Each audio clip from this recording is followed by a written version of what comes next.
Welcome to this week's Hymn of the Week. This week we have ELW 450, I Bind Unto Myself Today. The text attributed to St. Patrick and paraphrased by Cecil Francis Alexander. Since St. Patrick's Day is Sunday this year, it's a great fit. The text, a couple things about that first. It's an ancient hymn and it's referred to as a lorica, L-O-R-I-C-A, or breastplate. So it was to be chanted as someone was dressing for the morning or arming oneself for battle, or traveling as a protection against spiritual enemies, so spiritual warfare. By 690, though, it was sung in churches in Ireland, and at that time, the text was ascribed to St. Patrick. So we're only talking about the text right now. I already mentioned Cecil Francis Alexander. If we remember her from previous hymns of the week, I believe Once in Royal David City, she created the paraphrase, which was then sung on March 17th, St. Patrick's Day in 1889. Originally, it had 9 stanzas, just like many hymns, lots of verses. The Evangelical Lutheran worship includes stanzas 1, 2, 4, 8, and 9. So that's something to think about. Also, the tune. We have 2 tunes in this, and that's what makes it interesting. We have St. Patrick's Breastplate and Deirdre. Starting with St. Patrick's Breastplate, each of them have an advantage, I think. And it's not very often we see 2 hymns combined or put 2 tunes shared with the one text. And the reason why this is carried over is this is in the 1906 English hymnal. It originally appeared that way with St. Patrick's Breastplate and then Deirdre on the side. And of course, all 9 verses were in that hymnal. So let's start by looking at St. Patrick's Breastplate. One of the things I think between these tunes, this one, or so St. Patrick's, narrates well.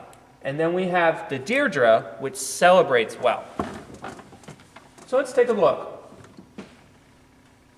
The narration, I think, for the tune, St. Patrick's Breastplate, first of all, we have leaps,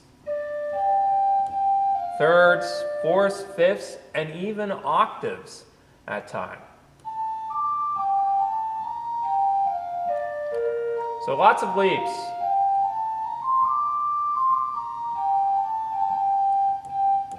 So, and that leap, that octave leap,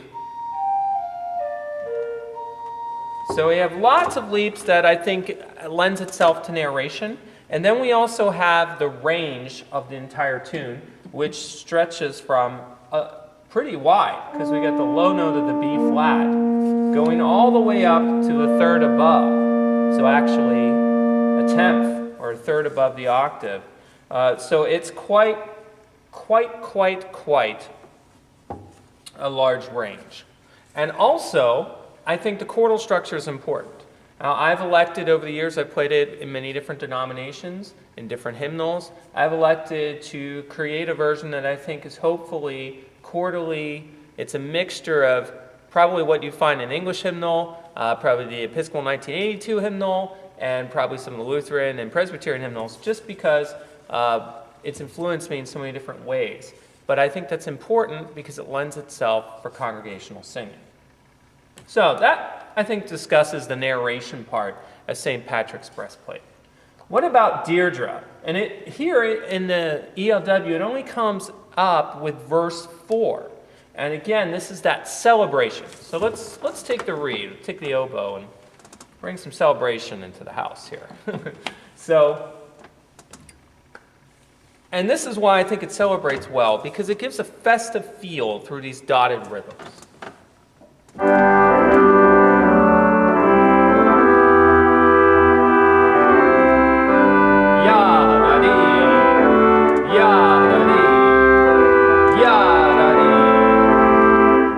So it's really nice, isn't it? And it gives such a festive feel. And then it matches the text of Christ be with me, Christ within me. The prayer that portion, which is often, really often said in the church and probably in many people's prayers every day. So here is, I bind unto myself today.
So we see that major-minor mixture. We have the minor key, of course, for the tune of St. Patrick's Breastplate.